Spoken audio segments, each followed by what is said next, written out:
Welcome back to another episode of the Casey Campbell podcast. Casey Campbell with you, of course. Pleased to be joined by the one, the only Thad Moffitt, who will be driving the 46 Chevrolet for one of the newest truck teams in the garage in 2024. That would be Faction 46. How's it going there, bud? It's going good, Casey. Thanks for having me on. It's always a joy to talk to you, man. And yeah, a lot of exciting stuff going on right now. We got this new deal, and everything come together pretty late, but excited to get racing. Just how this deal get put together. So it was Lane had been in the racing business for a long time. He had his own stuff back in Oklahoma. He run some dirt car stuff, and he dabbled in some ARCA stuff last year with John Garrett. And then he decided that he wanted to start a truck team and run with Nice in an alliance. So through a mutual connection, we ended up getting together, and he called my dad, and we ended up talking to each other, and I met him at Bristol. And then from that point on, it was like, man, we had to do this. It was like not a if, but when are we going to put this deal together? So it was just really cool to get to spend that time with him, and like we just hit it off from the start, And he he's a really unique dude. And he's really cool and fits right into my family, and he has a lot of similar goals that I have. He wants to make a name in NASCAR, and he wants to win, and so Doug George coming on board was a big plus for us. Doug has a lot of knowledge. He's been in the sport for a long time through all three of NASCAR's top three series. So for him to be part of our program, and then all the engineers and everybody at Nice that we have to lean on, I think that what Lane is building is a very competitive program. Yeah. And so the last time, of course, last year you got to do some Trans Am racing. How was that? Trans Am racing with the Legacy Group was so much fun. It was like those cars are just incredibly fun. They're light, they have horsepower, they have this big wing on the back that just is like all the downforce you could ever ask for. Road racing in general is really, really difficult, and I don't think people realize like how much different of a discipline it is from NASCAR. I enjoyed all of the stuff that I got to learn. I mean, like the brake pressure, I got to push like 1,200 pounds of brake pressure in the TA2 car, which like when I got there, I was pushing like 400 to 600. So everything I learned throughout the year was like pretty incredible. And just for me to grow as a driver with the Legacy Group, I mean, they spent a lot of time with me studying film and data, and everything that those guys did to help me uh, was next to none. I mean, they are an incredible group, and man, I had so much fun just in that paddock and with those guys. Just getting to know everybody. It's definitely a different crowd than NASCAR, but definitely something that I would be interested in doing in the future, even if it is just for a handful of races.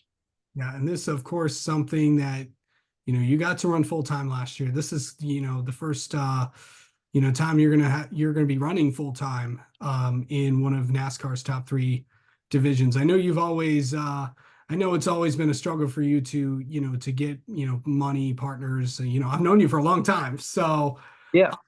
what's that like to know that you're gonna be you're gonna be going full time and all that fun stuff?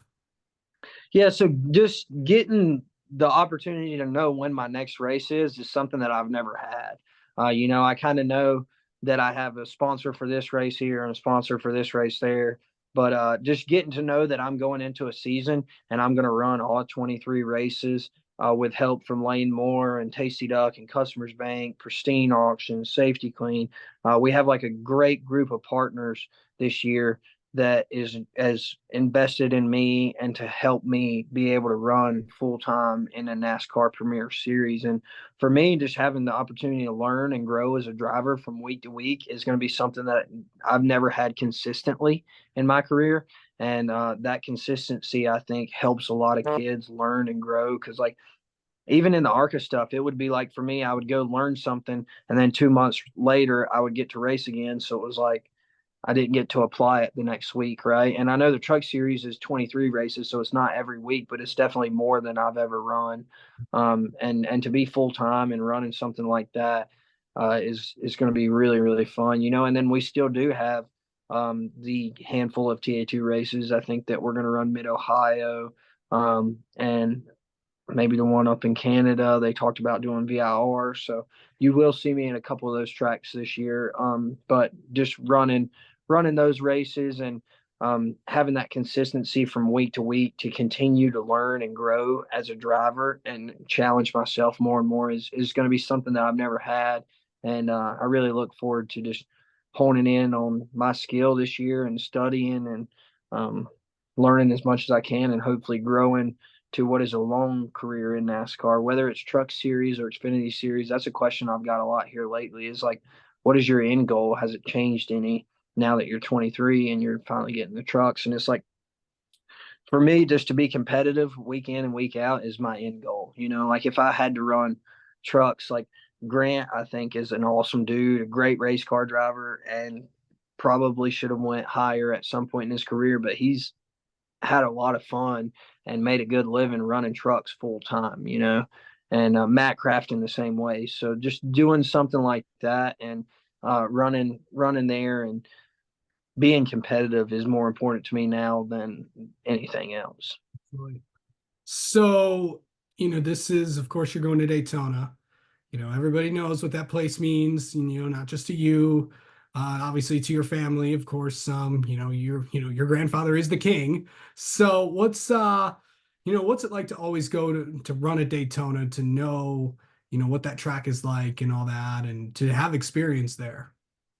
Yeah, Daytona is the highs and lows of the sport all in one place, right? I mean, you just kind of take it for what it is. I mean, I loved going there. The atmosphere is unbeatable.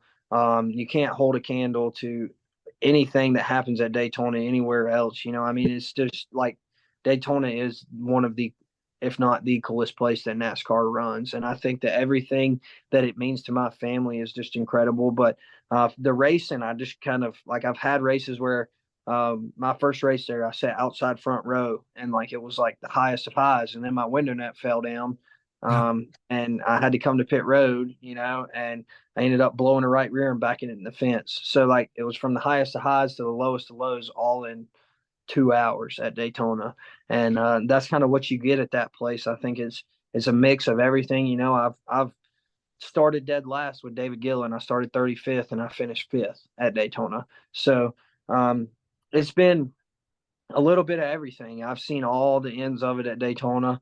So just going back there and having that experience and having some teammates in the alliance with Nice will be beneficial. I think it's always good to have a group of trucks that can work together, a group of cars that work together. It proves to be successful in all of the restrictor plate racing. So these first two, Daytona and Atlanta, will be restrictor plate type races, and then hopefully we'll go to Vegas and can start to get in a rhythm of what our downforce package looks like for the year and how competitive we can be on the mile and a halfs. And so yeah, just looking forward to getting through and surviving the first two. Survive, survive, survive, you know.